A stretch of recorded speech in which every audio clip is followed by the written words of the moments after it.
నా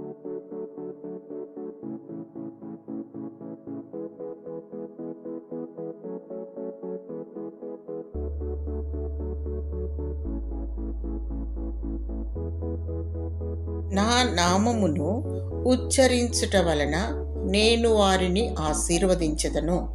సంఖ్యాకాండము 6వ అధ్యాయము 26వ వచనము.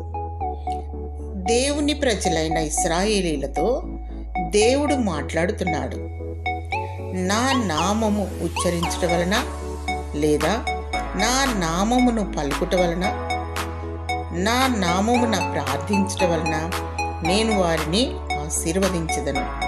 నా నామము అనేది చాలా శ్రేష్టమైనది.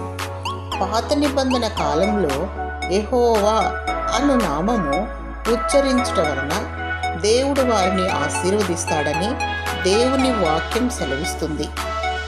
ఆ నామం ఎంతో శ్రేష్టమైనది. నా నామము ఎంతో ఉన్నతమైనది. నా నామమునకు చెందవలసిన ఘనతను, మహిమను వేరొకరికి పోనిచ్చువాడను కాదు అంటున్నారు ప్రభువైన యేసుక్రీస్తు వారు. నా నామము భూలోకంలో అన్నిటికంటే శ్రేష్టమైనది, ఉన్నతమైన నామము. నామము అనగా పేరు.